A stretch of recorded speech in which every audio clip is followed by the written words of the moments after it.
Welcome. ഇന്ന് പറയുന്ന കഥ ഉമർ ഇബ്നുൽ ഖത്താബ് റളിയല്ലാഹു അൻഹു റസൂൽ സല്ലല്ലാഹു അലൈഹി വസല്ലമയ്ക്ക് പറഞ്ഞു കൊടുത്ത കഥയാണ്.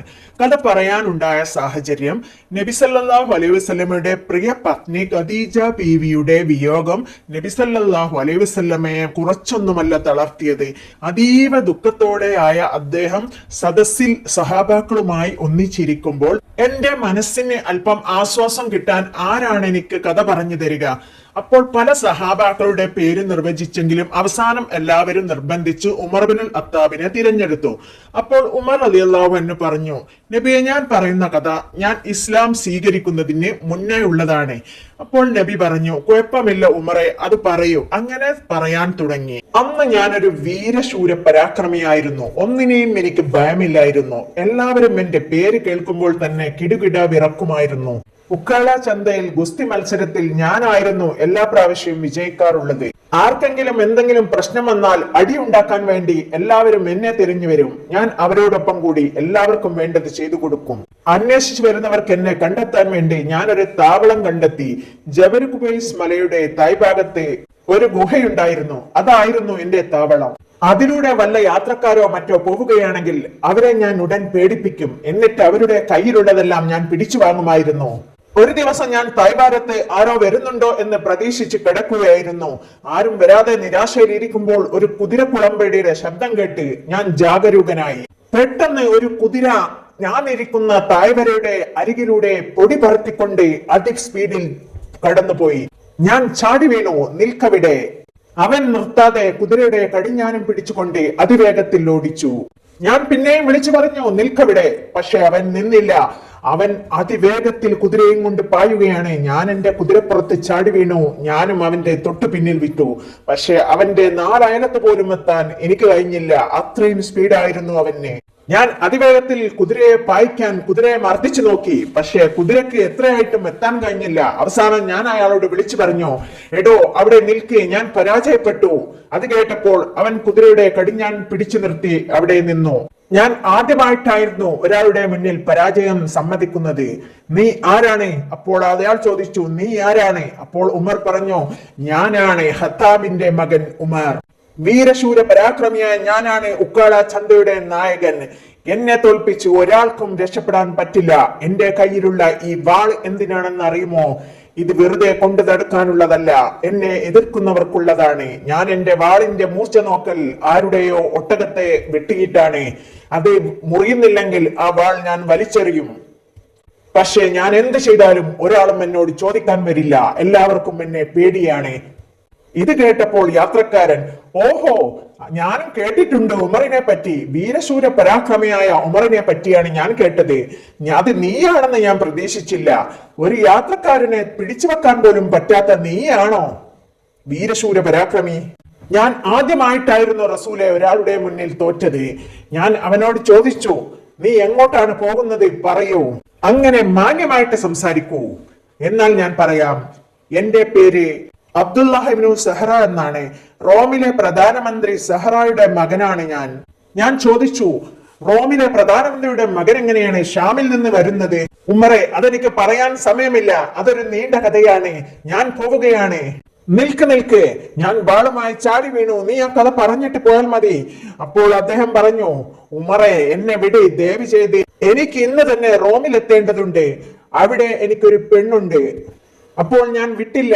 അവനെ കൊണ്ട് മുഴുവൻ കഥയും ഞാൻ പറയിപ്പിച്ചു. അവൻ പറയാൻ തുടങ്ങി, റോമിലെ കൊട്ടാരത്തിലായിരുന്നു ഞാൻ മാതാപിതാക്കളോടൊപ്പം താമസിച്ചിരുന്നത്. എനിക്ക് 5 വയസ്സായപ്പോൾ അവിടുത്തെ രാജാവിനൊരു പുത്രി ഉണ്ടായി. അവളുടെ പേര് ഉമൈമ എന്നായിരുന്നു. ഞങ്ങൾ രണ്ടുപേരും ഒരുമിച്ചായിരുന്നു കളിച്ചതും വളർന്നതുമെല്ലാം.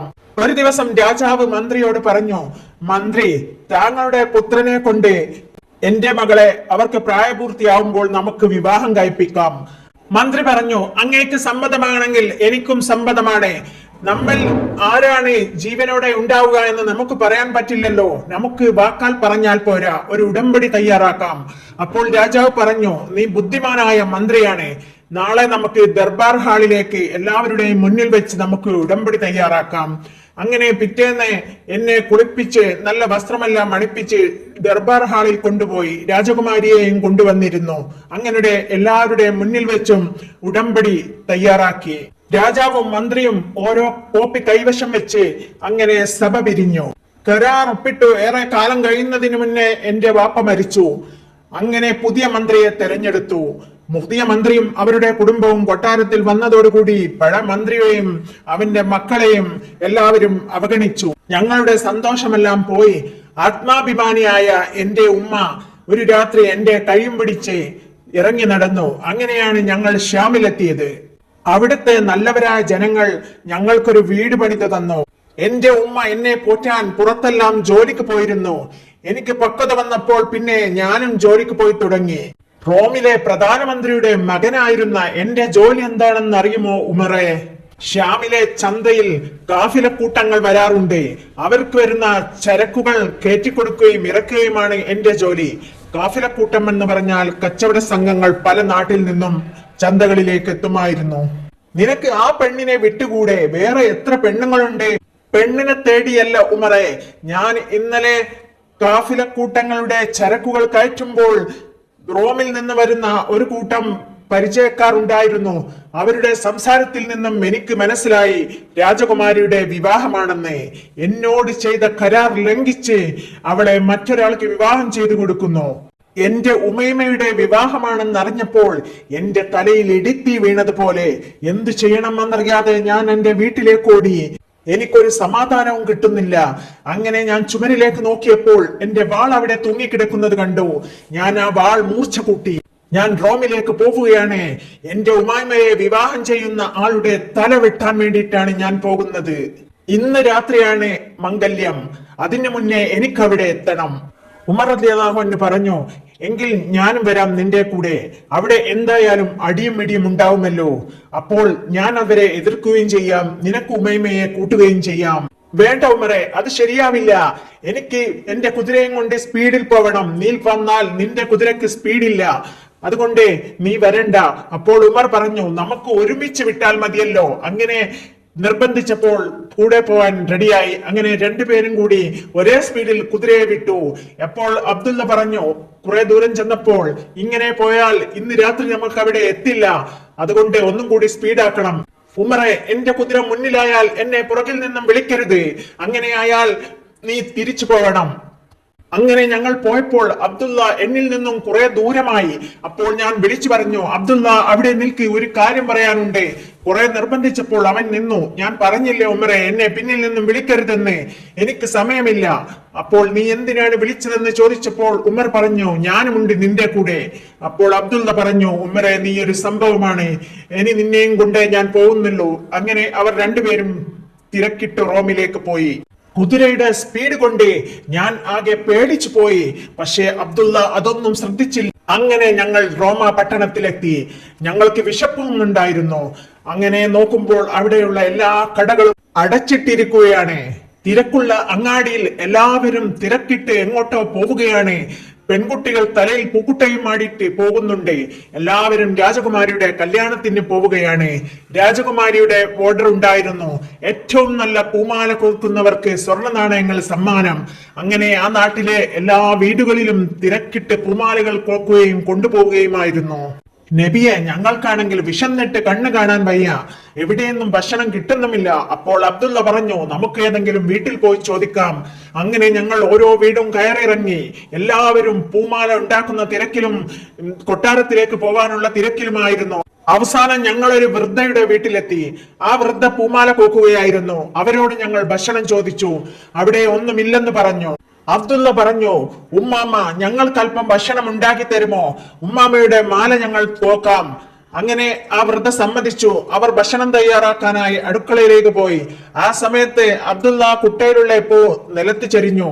അപ്പോൾ ഞാൻ ചോദിച്ചു, എന്തിനാണ് അവരുടെ പൂ നശിപ്പിക്കുന്നത്? അപ്പോൾ അബ്ദുള്ള പറഞ്ഞു, പൂവുണ്ടാക്കി കൊടുക്കാൻ നമ്മൾ ഏറ്റതല്ലേ, പൂമാല നമുക്ക് കെട്ടിക്കൊടുക്കാം. അങ്ങനെ അബ്ദുള്ള പൂമാല കെട്ടാൻ തുടങ്ങി. ഞാൻ അതും നോക്കി അടുത്തിരുന്നു. വളരെ മനോഹരമായിട്ട് അവൻ ആ പൂമാല കെട്ടിക്കൊടുത്തു. അപ്പോൾ ഞാൻ പറഞ്ഞു, അതിന്റെ ലോക്കറ്റ് ഭാഗം അവൻ ഒഴിച്ചിട്ടിരുന്നു, അതും കൂടി കെട്ടിക്കൊടുത്താൽ ആ സ്ത്രീക്ക് തന്നെ ഒന്നാം സമ്മാനം കിട്ടുമെന്ന് പറഞ്ഞു. അപ്പോൾ അവൻ ഒരു തോൽ കഷ്ണമെടുത്ത് അതിൽ എന്തൊക്കെയോ എഴുതി ചേർത്ത് അതിന്റെ ലോക്കറ്റിന്റെ സ്ഥാനത്ത് വെച്ച് പിടിപ്പിച്ചു. എന്നിട്ട് ആ മാല കൊട്ടയിൽ വെച്ചു. ഇതിന്റെ ബാക്കി അടുത്ത കഥയിൽ പറയാം. ഇൻഷാ അല്ലാ. ഇഷ്ടപ്പെട്ടാല് ലൈക്ക് ചെയ്യാനും സബ്സ്ക്രൈബ് ചെയ്യാനും മറക്കരുതേ. Thanks for watching. വെൽക്കം. ഉമ്മാമ ഭക്ഷണം ഉണ്ടാക്കാൻ പോയപ്പോൾ ഉമറും കൂട്ടുകാരനും കൂടി പൂവ് കെട്ടി മാല ഉണ്ടാക്കി. ആ മാലയുടെ ലോക്കറ്റിൽ അബ്ദുള്ള ഒരു കുറിപ്പ് എഴുതി വെച്ചു. എന്നിട്ടത് മനോഹരമായ പൂമാലയാക്കി കൊട്ടയിൽ വെച്ചു. ആ ഉമ്മാമ ഭക്ഷണം റെഡിയാക്കി അവരെ ഭക്ഷിപ്പിച്ചു. എന്നിട്ട് കൊട്ടയിലുള്ള പൂവ് വന്ന് നോക്കിയപ്പോൾ അവർ അമ്പരന്ന് പോയി. അത്രയ്ക്കും മനോഹരമായ ഒരു മാലയായിരുന്നു. ഉമ്മാമ ഉറപ്പിച്ചു, എനിക്ക് തന്നെയായിരിക്കും ഫസ്റ്റ് കിട്ടുന്നത്. അവർ സന്തോഷത്തോടു കൂടി ആ കൊട്ടയും എടുത്ത് കൊട്ടാരത്തിലേക്ക് പോയി. ഉമറും അബ്ദുള്ളയും അവിടെ വിശ്രമിക്കാമെന്ന് പറഞ്ഞു അവിടെ തന്നെ നിന്നു. കൊട്ടാരത്തിലെത്തുമ്പോൾ അവിടെ നിരനിരയായി പൂക്കളുമായിട്ട് വരുന്ന സ്ത്രീകളുടെ തിരക്കായിരുന്നു. കുമാരി ഓരോരുത്തരുടെ മാലയും പരിശോധിച്ചു കൊണ്ടിരുന്നു. ആ കൂട്ടത്തിൽ ഉമ്മാമയുടെ ഊയമെത്തി. രാജകുമാരി ആ മാല കണ്ട് അത്ഭുതത്തോടെ അത് വാങ്ങി നോക്കി. അപ്പോൾ അതിന്റെ ലോക്കറ്റിൽ എന്തോ ഒരു എഴുതി വെച്ച പോലെ തോന്നി. അങ്ങനെ രാജകുമാരി അത് എടുത്തു വാഴിച്ചു. എന്റെ പ്രിയപ്പെട്ട ഉമൈമ, ഇന്ന് നിന്റെ കല്യാണമാണെന്ന് അറിഞ്ഞു. നീയും നിന്റെ ബാപ്പയും കൂടി എനിക്ക് തന്ന ഉടമ്പടി തെറ്റിച്ചിരിക്കുന്നു. അതുകൊണ്ട് നിന്റെ കല്യാണം കഴിക്കാൻ വരുന്ന പുരുഷന്റെ തല ഞാൻ ഇന്ന് വെട്ടി കൊട്ടാരത്തിന് മുന്നിൽ തോരണം തൂക്കും എന്ന് നിന്റെ കളിക്കൂട്ടുകാരൻ അബ്ദുല്ലാഹിബ്നു ഷഹ്റ. കത്ത് വായിച്ച ശേഷം ഉമൈമ നെട്ടിപ്പോയി. അവൾ ആ ഉമ്മാമയെ അരികത്ത് വിളിച്ചു. ഉമ്മാമ വിചാരിച്ചു തനിക്ക് സമ്മാനം തരാൻ വേണ്ടിയായിരിക്കുമെന്ന്. അങ്ങനെ ഉമ്മാമ സന്തോഷത്തോടു കൂടി അവളുടെ അരികിലേക്ക് ചെന്നു. എനിക്കാണോ മോളെ സമ്മാനം? ഉമ്മാമ ചോദിച്ചു. അപ്പോൾ കുമാരി പറഞ്ഞു, സമ്മാനം ഉമ്മാമക്ക് തരാം. ഈ മാല ഉണ്ടാക്കിയത് ആരാണെന്ന് സത്യം പറയണം. ഉമ്മാമ പറഞ്ഞു, അത് ഞാൻ തന്നെയാണ് ഉണ്ടാക്കിയത്. കുമാരി പറഞ്ഞു, എന്നാൽ ഒരു കുട്ട പൂവ് ഞാൻ ഉമ്മാമക്ക് തരാം. ഉമ്മാമ ഇവിടെ ഇരുന്ന് എന്റെ മുന്നിൽ നിന്നും മാല കെട്ടണം. ഉമ്മാമ ആകെ വിയർത്തു. അവർക്ക് സത്യം പറയുകയല്ലാതെ മറ്റൊരു വഴിയില്ലാതെയായി. ഞാൻ സത്യം പറഞ്ഞാൽ എന്റെ സമ്മാനം നഷ്ടപ്പെടുമോ? ഇല്ല ഉമ്മാമ, സത്യം പറഞ്ഞാലും സമ്മാനം ഉമ്മാമക്ക് തന്നെ തരാം. അപ്പോൾ ഉമ്മാമ നടന്ന സംഭവങ്ങളെല്ലാം പറഞ്ഞു. അപ്പോൾ കുമാരി ചോദിച്ചു, ഉമ്മാമക്ക് അയാളെ മുന്നേ കണ്ട പരിചയമുണ്ടോ? ഉമ്മാമ പറഞ്ഞു, ഞാൻ എന്റെ ജീവിതത്തിൽ ആദ്യമായിട്ടാണ് അവനെ കാണുന്നത്. ഇതിനു മുന്നേ ഞാൻ കണ്ടിട്ടില്ല. അപ്പോൾ കുമാരി പറഞ്ഞു, അല്ല ഉമ്മാമക്ക് ഓർമ്മയുണ്ടോ? ഉമ്മാമ അവിടെ അടിച്ചു വാരുന്ന സമയത്ത് ഉമ്മാമയുടെ മടിയിലിരിക്കുന്ന ഒരു പെൺകുട്ടിയെ നിങ്ങൾക്ക് ഓർമ്മയുണ്ടോ? അത് നീയല്ലേ മോളെ? അപ്പോൾ എന്നെ ഉമ്മാമയുടെ മടിയിൽ നിന്നും ഉന്തിയിട്ടിട്ട് അവിടെ കയറിയിരിക്കുന്ന ഒരു മോനെ ഓർമ്മയുണ്ടോ? അത് നാട് വിട്ടുപോയ അബ്ദുല്ലാഹിബ്നു സഹ്റയല്ലേ? അതെ ഉമ്മമ്മേ, ആ അബ്ദുള്ള തന്നെയാണ് ഉമ്മമ്മയുടെ വീട്ടിലുള്ളത്. ഉമ്മമ്മ ആകെ അമ്പരന്ന് പോയി. ഉമ്മമ്മ പോയിട്ട് അവരോട് പറയണം, ഉമൈമ ആരെയും കരാർ ലംഘിച്ചിട്ടില്ല, വഞ്ചിച്ചിട്ടുമില്ല. ഞാൻ ഇതുവരെ അന്വേഷിച്ചു കൊണ്ടിരിക്കുകയായിരുന്നു. എന്നിട്ട് ഒരു അഡ്രസ്സും കിട്ടാത്തത് കൊണ്ടാണ് ഞാൻ ഈ വിവാഹത്തിന് സമ്മതിച്ചത്. ഞാൻ കാരണം ഇന്നിവിടെ ആർക്കും ജീവഹാനി സംഭവിക്കാൻ പാടില്ല. അബ്ദുള്ള അയാളുടെ തല വെട്ടിയാൽ എന്റെ പിതാവിന്റെ പട്ടാളക്കാർ അബ്ദുള്ളയുടെ തലയും വെട്ടും. അതുകൊണ്ട് ക്ഷമിച്ചിരിക്കാൻ പറയുക. ഇന്നു രാത്രി ഞാൻ പുഴക്കടലിലേക്ക് കുടിക്കാൻ പോകുന്നുണ്ട്. എന്റെ മുന്നിലും പിന്നിലുമായി 100 കണക്കിന് തോഴിമാരുണ്ടാവും. അവരുടെ നടുക്ക് ഞാനുണ്ടാവും. കുളിക്കാൻ പോയി വരുമ്പോൾ അവനോട് കുറ്റിക്കാട്ടിൽ ഒളിച്ചിരിക്കാൻ പറയണം. അപ്പോൾ എന്നെ ശബ്ദമുണ്ടാക്കാതെ വിളിക്കാൻ പറയണം. ഞാൻ അവന്റെ കൂടെ പോവും. കാര്യങ്ങൾ ആരും അറിയാതെ ശ്രദ്ധിക്കണമെന്ന് അവനോട് പ്രത്യേകം പറയണം. ഉമ്മമ്മ ഉടൻ തിരിച്ചു പോയിട്ട് അബ്ദുള്ളയോട് പറഞ്ഞു, അബ്ദുള്ള, രാജകുമാരി ഈ കാര്യത്തിൽ ഒരിക്കലും കുറ്റക്കാരിയല്ല. നിങ്ങളെ കുറിച്ച് അന്വേഷിച്ചിട്ട് ഒരു വിവരവും കിട്ടാഞ്ഞിട്ടാണ്. പിന്നെ രാജകുമാരി പറഞ്ഞതെല്ലാം ആ വൃദ്ധ അവരോട് പറഞ്ഞു. അബ്ദുള്ള എന്നോട് പറഞ്ഞു, ഉമറെ, കാര്യങ്ങളാകെ മാറി മറിയുകയാണല്ലോ. അങ്ങനെ രാജകുമാരി പറഞ്ഞ പോലെ അവർ ആ കുറ്റിക്കാട്ടിൽ ഒളിച്ചിരുന്നു. ആരെയും കാണുന്നില്ല. ആ സമയത്ത് എനിക്ക് ദേഷ്യം വന്നു.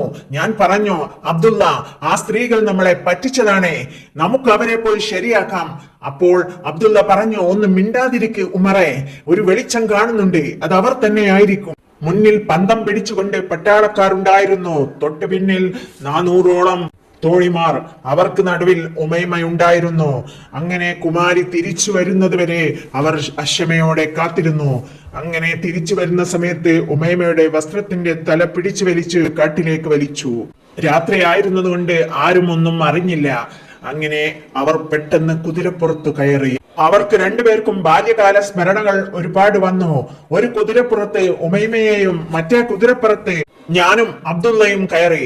ഞങ്ങൾ വളരെ വേഗത്തിൽ കുതിരയെ പായിച്ചു. കുറെ അങ്ങ് പോയപ്പോൾ കൂരിരുട്ട്, വെളിച്ചത്തിന്റെ ഒരു അംശം പോലും ഉണ്ടായിരുന്നില്ല. അപ്പോൾ ഞങ്ങൾക്ക് ദിശ പറ്റുമെന്ന് പേടിച്ച് ഞാൻ അബ്ദുള്ളയോട് പറഞ്ഞു, അബ്ദുള്ള, നമുക്ക് എവിടെയെങ്കിലും ടെന്റ് കെട്ടി നിൽക്കാം, അല്ലെങ്കിൽ നമുക്ക് യാത്ര വളരെ അസഹനീയമായിരിക്കും. അങ്ങനെ ഞങ്ങൾ ഒരിടത്ത് ടെന്റ് കെട്ടി അവിടെ താമസിക്കാൻ വിചാരിച്ചു. ഞങ്ങൾ 3 ടെന്റുകൾ കെട്ടി. നടുവിലുള്ള ടെന്റിലായിരുന്നു ഉമൈമ കിടന്നിരുന്നത്. അങ്ങനെ കുറച്ച് വെളിച്ചം വന്നാൽ ഞങ്ങൾക്ക് പോകാമെന്ന് കരുതി. ഇതുവരെ കൊട്ടാരത്തിലുള്ളവർ വിവരം അറിഞ്ഞിട്ടില്ലായിരുന്നു. അങ്ങനെ കുമാരിയെ കതിർ മണ്ഡപത്തിലേക്ക് കൊണ്ടുവരാൻ വേണ്ടി രാജാവ് തീരുമാനിച്ചു. രാജാവ് കുമാരിയെ അന്വേഷിച്ച് റൂമിലെത്തി. എവിടെയും കാണുന്നില്ല. തോഴിമാരോട് അന്വേഷിച്ചു, ആരും കാണുന്നില്ല. അങ്ങനെ കുമാരിയുടെ റൂം പരിശോധിച്ചപ്പോൾ ഒരു കുറിപ്പ് കിട്ടി. ആ കുറിപ്പിലെ അബ്ദുല്ലാഹിബ്നു സഹറ ഉമൈമക്കയച്ച കത്തായിരുന്നു അത്. അത് കണ്ട് രാജാവ് ഞെട്ടി. രാജാവ് ഉടൻ ഭടന്മാരെ വിളിച്ചു. അബ്ദുല്ലാഹിബ്നു സഹറ ഇവിടെ എത്തിയിട്ടുണ്ട്, അവനാണ് കുമാരിയെ കൊണ്ടുപോയത്. എത്രയും പെട്ടെന്ന് അവന്റെ തലയെടുത്ത് ചോര പുരണ്ട ബാൾ എന്നെ കാണിക്കണം. എന്റെ ഉമൈമയെ എനിക്ക് തിരിച്ചു കൊണ്ടുവരികയും വേണം, രാജാവ് കൽപ്പിച്ചു. പട്ടാളക്കാർ ഉടൻ 4 ഭാഗത്തും ചിതറിയോടി. ഞങ്ങൾ ഉറങ്ങുന്ന ടെന്റിന് മുകളിൽ ആകാശത്തെ നിലാവിന്റെ നേരിയ വെളിച്ചം വന്നപ്പോൾ ഞാൻ പെട്ടെന്ന് എഴുന്നേറ്റു. അബ്ദുള്ളയെ വിളിക്കാൻ വിചാരിച്ചു. ആ സമയത്ത് എന്റെ ടെന്റിന്റെ വാതിലിന്റെ അവിടെ വാളും പിടിച്ചൊരാൾ നിൽക്കുന്നത് തോന്നി. ഞാൻ വിചാരിച്ച് പട്ടാളക്കാരായിരിക്കുമെന്ന് വിചാരിച്ച് ഞാൻ വാളുമെടുത്ത് ചാടി. പെട്ടെന്ന് അയാൾ തെന്നിമാറി ഉമറ എന്ന് വിളിച്ചു. അത് അബ്ദുള്ളയായിരുന്നു. നീ എന്താണ് ഇവിടെ നിൽക്കുന്നതെന്ന് ചോദിച്ചു. അപ്പോൾ പറഞ്ഞു, ഞാൻ ഉമറെ നിന്നെ വിളിക്കാൻ വന്നതാണ്. പക്ഷേ നിനക്കൊരു കുതിരയുടെ കുളമ്പടി ശബ്ദം കേൾക്കുന്നുണ്ടോ? അപ്പോൾ ഉമർ പറഞ്ഞു, അതെ, ഒന്നല്ല ഒരുപാട് കുതിരകളുടെ ശബ്ദം കേൾക്കുന്നുണ്ട്. എന്നാൽ അത് ഉമൈമയുടെ ഉപ്പയുടെ പട്ടാളക്കാരായിരിക്കും. ഉമറെ, ഞാൻ അവരുമായി ഏറ്റുമുട്ടുമ്പോൾ നീ അങ്ങോട്ട് വരരുത്. ഉമർ പറഞ്ഞു, നീ എന്റെ കൂട്ടുകാരനല്ലേ, നിന്റെ സംരക്ഷിക്കേണ്ടത് എന്റെ കടമയല്ലേ. അതുകൊണ്ടല്ല ഉമറെ, അവർ പിന്നിലൂടെ വന്ന് ടെന്റ് ആക്രമിച്ച് ഉമൈമയെ കൊണ്ടുപോകും. ഉമൈമയെ എന്തായാലും അവർക്ക് വിട്ടുകൊടുക്കരുത്. വാക്ക് ലംഘിച്ചവരാണവർ. ഇല്ല അബ്ദുള്ള, എന്റെ തലയിൽ നിന്ന് ഉടൽ വേർപെട്ടാലും ഞാൻ അവളെ വിട്ടുകൊടുക്കില്ല. ഞാൻ വാക്ക് പാലിക്കുക തന്നെ ചെയ്യും. ഇതൊന്നും അറിയാതെ പാവം ഉമൈമ ഉറങ്ങുകയായിരുന്നു. ഞങ്ങൾ വിചാരിച്ച പോലെ ഉമൈമയുടെ വാപ്പയുടെ പട്ടാളക്കാർ തന്നെയായിരുന്നു അവർ. അവർ ഓടി വന്നിട്ട് അബ്ദുള്ളയോട് ചോദിച്ചു, എവിടെ ഞങ്ങളുടെ രാജകുമാരി ഉമൈമ? അപ്പോൾ അബ്ദുള്ള പറഞ്ഞു, അവരെ നിങ്ങൾക്ക് വിട്ടുതരില്ല, കാരണം അവൾ എന്റേതാണ്. അവൻ അവന്റെ പോക്കറ്റിൽ നിന്നും പണ്ട് അവന്റെ വാപ്പയും രാജാവും എഴുതിയുണ്ടാക്കിയ ഉടമ്പടി കരാർ എടുത്ത് അവൾക്ക് വായിക്കാൻ കൊടുത്തു. ഇത് കണ്ടോ, അവൾ എന്റേതല്ലേ? അപ്പോൾ പട്ടാളക്കാർ പറഞ്ഞു, നിന്റെ തല വെട്ടി വരാനാണ് ഞങ്ങളോട് പറഞ്ഞത്. അവളെ ഞങ്ങളെ കയ്യിൽ തന്നേക്കൂ. നീ നാട് വിട്ടെന്ന് ഞങ്ങൾ കള്ളം പറഞ്ഞോളാം. പക്ഷേ അബ്ദുള്ള അത് കേട്ടില്ല. എന്റെ തലയെടുത്താലും നിങ്ങൾക്ക് അവളെ കൊണ്ടുപോകാൻ കഴിയില്ല. കാരണം എന്നെക്കാളും എത്രയോ ശക്തിമാനായ അത്താബിന്റെ മകൻ ഉമറാണ് അവൾക്ക് കാവൽ നിൽക്കുന്നത്. ആ സമയത്താണ് അവർ എന്നെ കണ്ടത്. അവർ അബ്ദുള്ളയുടെ മേൽ ചാടി വീണു. പിന്നെ വളരെയധികമുള്ള സംഘട്ടനമായിരുന്നു. തുരുതുര വെട്ടും കുത്തുമായിട്ട് എനിക്ക് അവനെ പോയി സഹായിക്കാനും കഴിഞ്ഞില്ല. ഞാൻ സഹായിക്കാൻ തുനിഞ്ഞപ്പോൾ അബ്ദുള്ള അത് കണ്ടു. അവൻ വിളിച്ചു പറഞ്ഞു, ഉമറെ, നീ വരരുത്, ഇവരെ ഞാൻ നോക്കിക്കൊള്ളാം. അങ്ങനെ ഞാൻ അവിടെ തന്നെ നിന്നു. അങ്ങനെ അബ്ദുള്ള ധീരമായി പോരാടുകയാണ്. ആൾക്കാരുടെ തലകൾ അരിഞ്ഞു വീഴുന്നുണ്ട്. അങ്ങനെ അവർ അവിടുന്ന് പെട്ടെന്ന് പോയി. അപ്പോൾ ഞങ്ങൾ വിചാരിച്ചത് അവർ പേടിച്ചു പോയതാണെന്ന്. പക്ഷെ പെട്ടെന്ന് അമ്പ് വന്ന് അബ്ദുള്ളയുടെ നെഞ്ചിൽ തറച്ചു. ഇടതു നെഞ്ചിൽ തറച്ച അമ്പുമായി അബ്ദുള്ള വീണ്ടും പട്ടാളക്കാരോട് പൊരുതിക്കൊണ്ടിരുന്നു. അങ്ങനെ കുറെ പൊരുതിയപ്പോൾ അവൻ ആ അമ്പുമായി എന്റെ അടുത്ത് വന്നുകൊണ്ട് ചിരിച്ചുകൊണ്ട് ചോദിച്ചു, ഉമറെ, നീ ഇത് കണ്ടോ? ഈ അമ്പ് നിനക്ക് വലിച്ചു ഊരിത്തരാൻ ധൈര്യമുണ്ടോ ഉമറെ? ഞാനത് വലിക്കാൻ നോക്കിയപ്പോൾ അമ്പിന്റെ തുഞ്ചം പുറത്തായിരുന്നു. അത് വലിച്ചപ്പോൾ എന്തിലോ കൊളുത്തി. അങ്ങനെ ഞാൻ പിടുത്തം വിട്ടു. എനിക്ക് മനസ്സിലായി അത് പിടിച്ചു വലിച്ചാൽ അബ്ദുള്ള മരിക്കുമെന്ന്. അമ്പ് വിട്ടപ്പോൾ അവൻ ചോദിച്ചു, നീയാണോ കിടുകിട വിറപ്പിക്കുന്ന മക്കത്തെ ഉമർ? ഒരു അമ്പ് വലിച്ചെടുക്കാൻ പോലും നിനക്ക് കഴിയില്ലെന്നോ? എനിക്ക് കഴിയാഞ്ഞിട്ടല്ല അബ്ദുള്ള, ഞാൻ അത് വലിച്ചെടുത്താൽ നിന്റെ നെഞ്ച് പിളരും. എനിക്കത് കാണാൻ വയ്യ. അപ്പോൾ അബ്ദുള്ള പറഞ്ഞു, നിന്റെ നെഞ്ച് പിളർന്നാൽ ഞാൻ മരിക്കുമല്ലേ ഉമറെ? എങ്കിൽ എന്റെ നെഞ്ച് പിളരാതെ നീ അമ്പ് വലിക്കാൻ ഒരു വിദ്യ ഞാൻ പറയാം. ഞാൻ നിലത്ത് മലർന്നു കിടക്കാം. എന്റെ നെഞ്ചിൽ നീ കാലിലെടുത്ത് ചവിട്ടിപ്പിടിക്ക്, എന്നിട്ട് വലിക്ക്. അങ്ങനെ അബ്ദുള്ള പറഞ്ഞ പോലെ ഞാൻ ചെയ്യുകയായിരുന്നു. അപ്പോൾ അബ്ദുള്ള പറഞ്ഞു, ഉമറെ ഒന്ന് നിൽക്ക്, നീ ഒന്ന് ഉമൈമയെ വിളിക്ക്. അങ്ങനെ ഉമർ ഉമൈമയെ വിളിച്ചു. അപ്പോൾ ഉമൈമ ഉറക്കിലായിരുന്നു. ഉമൈമ ഓടി വന്നു. അപ്പോൾ കാണുന്നത് നെഞ്ചിൽ ചവിട്ടി നിറക്കുന്ന ഉമറിനെയാണ്, അമ്പ് തറച്ച് നിലത്ത് കിടക്കുന്ന അബ്ദുള്ളയെയും.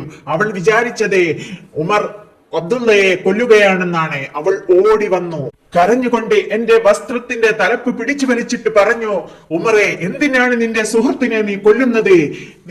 അപ്പോൾ അബ്ദുള്ള പറഞ്ഞു, ഉമൈമ, അവനെ വിട്, അവനല്ല ഇത് ചെയ്തത്, നിന്റെ ഉപ്പയുടെ പട്ടാളക്കാരാണ്. അബ്ദുള്ള ഹൃദയം പൊട്ടിക്കൊണ്ട് പറഞ്ഞു, എന്റെ ഉമൈമ, ഉമർ നിരപരാധിയാണ്.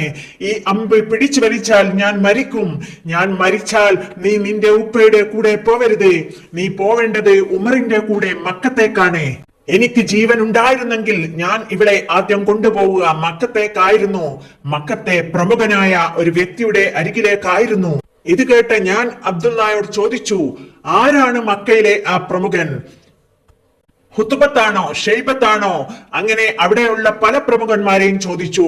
അപ്പോൾ അവൻ പറഞ്ഞു, അവരൊന്നും പ്രമുഖരല്ല ഉമറെ. അങ്ങനെയാണെങ്കിൽ ഹത്താവിന്റെ മകൻ ഉമറും അവരിൽ പെടുമല്ലോ. ഞാൻ പറഞ്ഞത് അവരെയല്ല. ഞാൻ പറഞ്ഞ മഹാനെ നിനക്കറിയാം ഉമറെ, പക്ഷേ നിനക്ക് അദ്ദേഹത്തെ കൽബ് കൊണ്ട് നീ അറിഞ്ഞിട്ടില്ല. പക്ഷെ ഞാൻ അദ്ദേഹത്തെ കണ്ടിട്ടില്ല, കൽബ് കൊണ്ട് ഞാൻ അറിഞ്ഞിട്ടുണ്ട്. ആ പ്രബലൻ ആരാണെന്നറിയുമോ? പരിശുദ്ധനായ മുഹമ്മദ് മുസ്തഫ സല്ലല്ലാഹു അലൈഹി വസല്ലം. ഞാൻ ആ പേര് കേട്ടപ്പോൾ പെട്ടെന്ന് മുഖം തിരിച്ചു കളഞ്ഞു. ഞാൻ ഇഷ്ടപ്പെടാത്ത വ്യക്തിയായിരുന്നു മുഹമ്മദ്. ലാത്തയെയും ഉസ്സയെയുമായിരുന്നു ഞാൻ ആരാധിച്ചിരുന്നത്. തുടർന്ന് ഉമൈമയോട് പറഞ്ഞു, ഉമൈമ, നീ മുത്തുനബിയുടെ അടുത്ത് പോവണം. ഉമർ കൊണ്ടുപോയിട്ടില്ലെങ്കിലും നീ അവിടെ എങ്ങനെയെങ്കിലും എത്തണം. ഉമറിനെ അദ്ദേഹത്തോട് വളരെ വെറുപ്പാണ്. നീ മക്കത്തെത്തിയതിനു ശേഷം അദ്ദേഹത്തോട് ഈ അബ്ദുള്ളയുടെ കാര്യങ്ങൾ പറഞ്ഞു കൊടുക്കണം. എനിക്ക് ഒരു കാര്യം കൂടി കേൾക്കാനുണ്ട് ഉമൈമ, നിന്റെ നാവ് കൊണ്ട്. എന്താണത്? തൗഹീദിന്റെ പുണ്യമന്ത്രം, അശ്ഹദു അല്ലാ ഇലാഹ ഇല്ലല്ലാഹ് അശ്ഹദു അന്ന മുഹമ്മദ് റസൂലുള്ളാഹ്. അങ്ങനെ ഉമൈമ അത് ചൊല്ലി. അബ്ദുള്ളക്ക് സന്തോഷമായി. മതി ഉമൈമ, ഇനി എന്റെ പ്രിയപ്പെട്ട ഉമൈമ, നീ ടെന്റിനുള്ളിലേക്ക് തന്നെ പോയിക്കോ. എന്റെ അവസാന രംഗങ്ങൾ കണ്ടു നിൽക്കാൻ നിനക്ക് ശക്തി ഉണ്ടാവുകയില്ല. കരഞ്ഞുകൊണ്ടിരിക്കുന്ന അവളെ നിർബന്ധിച്ച് ടെന്റിനുള്ളിലേക്ക് പറഞ്ഞയച്ചു. തുടർന്ന് ഉമറിനോട് പറഞ്ഞു, ഉമറെ, നീ എത്ര നേരമായി എന്റെ നെഞ്ചിൽ ചവിട്ടി നിൽക്കുന്നു? നീ ഒന്ന് കാലെടുക്കൂ. ഉമർ പറഞ്ഞു, നീ പറഞ്ഞത് കൊണ്ടല്ലേ ഞാൻ ചവിട്ടി നിൽക്കുന്നത്. ആണ്, എന്റെ ഹൃദയത്തിനുള്ളിൽ എന്റെ റസൂലിന്റെ അടങ്ങാത്ത മുഹബത്തും ഓർമ്മയുമുണ്ട്. അതുകൊണ്ട് ആ നെഞ്ചിൽ നിന്നും നീ കാലെടുക്കൂ ഉമറെ. നീ അല്ലാതെ തന്നെ അമ്പ് പിടിച്ചു വലിക്കൂ, നെഞ്ച് പിളർന്നോട്ടെ. അങ്ങനെ ഉമർ പറഞ്ഞ പോലെ ഹൃദയം പൊട്ടി അങ്ങനെ ചെയ്തു കൊടുത്തു. അമ്പ് വലിച്ചൂരിയപ്പോൾ അവൻ പെട്ടെന്ന് എഴുന്നേറ്റിരുന്നു. എന്നിട്ട് വിശുദ്ധമായ കലിമത്ത് തൗഹീദ് ഉച്ചരിച്ചുകൊണ്ട് അവൻ പുഞ്ചിരിച്ചുകൊണ്ട് മലർന്നു കിടന്നു. എന്നേക്കുമായി അള്ളാഹുവിന്റെ അരികിലേക്ക് യാത്രയായി. ഞാൻ അവന്റെ മയ്യത്തെടുത്ത് ഉമൈമ കിടക്കുന്ന കൂടാരത്തിൽ കൊണ്ടുപോയി കിടത്തി. അത് കണ്ടു ഉമൈമ വാവിട്ടുകൊണ്ട് നിലവിളിച്ചു. ഞാൻ പെട്ടെന്ന് ചാടി എഴുന്നേറ്റ് വാളുമെടുത്തു. അത് കണ്ടു ഉമൈമ ചോദിച്ചു, നീ എങ്ങോട്ടാണ് ഉമറെ പോകുന്നത്? ഞാൻ എന്റെ കൂട്ടുകാരനെ കൊന്ന അവരോട് പകരം ചോദിക്കാനാണ്. അപ്പോൾ ഉമൈമ എന്റെ കയ്യിൽ പിടിച്ചുകൊണ്ട് പറഞ്ഞു, ഉമറെ, നീ ഒറ്റക്ക് പോവണ്ട, ഞാനും വരാം. അപ്പോൾ ഉമർ പറഞ്ഞു, നീ വരരുത്, നിന്നെ രക്ഷിക്കുമെന്ന് ഞാൻ അവന് വാക്ക് കൊടുത്തതാണ്. ഉമറെ, കുറച്ചു ദിവസത്തെ പരിചയമല്ലേ നിനക്കുള്ളൂ. അതിനേക്കാൾ കൂടുതൽ ചോദിക്കേണ്ടത് ഞാനാണ്. എനിക്ക് കുട്ടിക്കാലം മുതലേയുള്ള പരിചയമുള്ളതല്ലേ. എന്റെ കടമയാണ്. അള്ളാഹുവിന്റെ നാമം എന്റെ നാവ് കൊണ്ട് ഉച്ചരിച്ചുവോ, ഏതൊരു പ്രവാചകന്റെ നാമം എന്റെ നാവ് കൊണ്ട് ഉച്ചരിച്ചുവോ, അവരെ സാക്ഷിയാക്കി എന്തായാലും ഞാൻ വരിക തന്നെ ചെയ്യും ഉമറെ. അബ്ദുള്ളയുടെ ചോര പുരണ്ട വാളുമായി ഉമൈമയും എന്റെ ഒപ്പം വന്നു. അവളെ ടെന്റിൽ നിർത്തിയാൽ പട്ടാളക്കാർ പിടിച്ചു കൊണ്ടുപോകുമോ എന്നുള്ള പേടിയും എനിക്കുണ്ടായിരുന്നു. ഞാൻ അബ്ദുള്ളക്ക് കൊടുത്ത വാക്കാണല്ലോ. നീ വരികയാണെങ്കിൽ എന്റെ പിന്നിലെ നിൽക്കാവുള്ളൂ. അങ്ങനെ ഒരു കൈ എന്റെ കയ്യിൽ തരികയും വേണം. അങ്ങനെ അവൾ വന്നു. ഞങ്ങളെ കണ്ടപ്പോൾ തായ്വരയിൽ ഒളിച്ചു നിൽക്കുകയായിരുന്ന പട്ടാളക്കാർ വീണ്ടും വന്നു. പിന്നെ പൊരിഞ്ഞ യുദ്ധമായിരുന്നു. അവരുമായി ഞാൻ നല്ലവണ്ണം പൊരുതി. എന്റെ വാൾപ്പയറ്റിന്റെ മുന്നിൽ പിടിച്ചു നിൽക്കാൻ കഴിയാതെ അവർ പിറകോട്ട് മാറി. അപ്പോഴാണ് ഞാൻ ആ കാഴ്ച കണ്ടത്. അബ്ദുള്ളയുടെ നെഞ്ചിൽ അമ്പെയ്ത പോലെ എന്റെ നെഞ്ചിനെ ലക്ഷ്യമാക്കിയിട്ടും ഒരമ്പ് വരുന്നുണ്ട്. അരണ്ട വെളിച്ചത്തിൽ ഞാൻ പെട്ടെന്ന് കറങ്ങി. നബിയെ, ഒരു നിമിഷം ഞാൻ എന്റെ പിന്നിൽ നിൽക്കുന്ന ഉമൈമയെ മറന്നുപോയി. അവളുടെ ചങ്കിനെ ലക്ഷ്യമാക്കിയിട്ട് ചങ്ക് തുളച്ചു കയറിയ അമ്പ് നബിയെ. അമ്പ് തുളച്ചു കയറിയപ്പോൾ ഉമൈമ കരഞ്ഞുകൊണ്ട് ഉമറെ എന്ന് വിളിച്ച് അവിടെ വീണു. ഇത് കണ്ട ഞാൻ എന്റെ നിയന്ത്രണം വിട്ടുപോയി നബിയെ. എനിക്ക് സഹിക്കാൻ കഴിഞ്ഞില്ല. ഞാന് ബുദ്ധിഭ്രമം ബാധിച്ചവനെ പോലെ അലറി വിളിച്ച് കരഞ്ഞുകൊണ്ടും ചിരിച്ചുകൊണ്ടും പട്ടാളക്കാരുടെ നേരെ പോയി അവരെ പൊരുതി തോൽപ്പിച്ചു. ഉമൈമ മരിച്ചിട്ടുണ്ടാകുമെന്ന് കരുതി ഞാൻ അവളുടെ അരികിൽ വന്നപ്പോൾ അവളിൽ ഞരക്കവും അനക്കവും കണ്ടു. ഞാൻ ഓടിപ്പോയി അവളെ മലർത്തിക്കിടത്തി നബിയെ.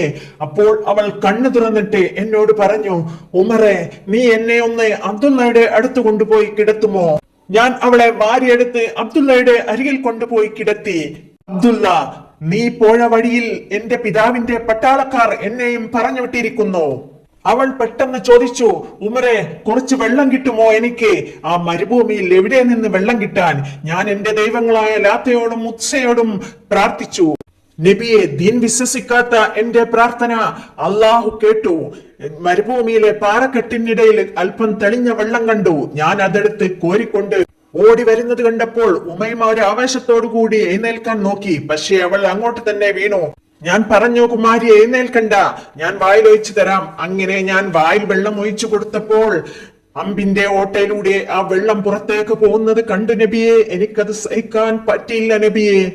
എന്ത് ചെയ്യണമെന്നറിയാതെ തളർന്നിരിക്കുന്ന എന്നെ അത്ഭുതപ്പെടുത്തിക്കൊണ്ട് ഉമൈമ ചോദിച്ചു, ഉമറെ, നീ എനിക്കൊരു സഹായം ചെയ്യുമോ? എന്നെ ഒന്ന് രക്ഷപ്പെടുത്തുമോ? ഞാൻ പറഞ്ഞു, ഞാൻ എങ്ങനെ രക്ഷപ്പെടുത്തും ഉമൈമ? അപ്പോൾ അവൾ പറഞ്ഞു, എന്റെ ഈ അമ്പൊന്ന് പിടിച്ചു വലിച്ചു തരുമോ? ഒരുപാട് നേരമായി ഞാൻ ഇങ്ങനെ കിടക്കുന്നു. ഇതിന്റെ വേദന അസഹനീയമാണ്. ഉമൈമ, ഞാൻ എങ്ങനെ അത് പിടിച്ചു വലിക്കും? അബ്ദുള്ള ഒരു ആണായിട്ടുകൊണ്ട് എനിക്ക് അങ്ങനെ സാധിച്ചു. പക്ഷെ ഒരു പെണ്ണായ നിന്നോട് ഞാൻ എങ്ങനെ അങ്ങനെ ചെയ്യും? ഉമറെ, എനിക്കൊന്നും കേൾക്കണ്ട, എന്നെ ഒന്ന് രക്ഷപ്പെടുത്ത്.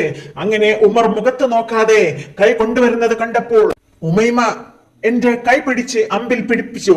എന്നിട്ട് അത് വലിക്കാൻ പറഞ്ഞു. പിന്നെ ഒന്നും നോക്കിയില്ല, ഞാൻ അമ്പ് പിടിച്ചങ്ങ് വലിച്ചു. ഞാൻ നോക്കാൻ പറ്റാതെ തിരിഞ്ഞൊന്ന് നോക്കിയപ്പോൾ ചോരയിൽ കുളിച്ചു കിടക്കുന്ന ഉമൈമയാണ് കണ്ടത്. അവൾ എന്തോ പറയാൻ ശ്രമിക്കുന്നുണ്ട്.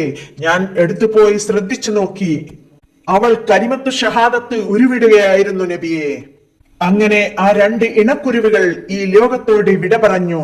ദയനീയമായ രംഗം തന്നെ. ഞാൻ ആ രണ്ടുപേരെയും അവിടെ തന്നെ ഒരു കുഴിയെടുത്ത് മറമാടി. എന്നിട്ട് ഞാൻ മക്കയിലേക്ക് തിരിച്ചു പോന്നു. ഞാൻ ഇത് ആരോടും പറഞ്ഞിട്ടില്ലായിരുന്നു നബിയെ. തൽക്കാലം കഥ ഞാൻ ഇവിടെ നിർത്തുന്നു. ഇഷ്ടപ്പെട്ടാൽ ലൈക്ക് ചെയ്യുക, സബ്സ്ക്രൈബ് ചെയ്യുക. Thanks for watching.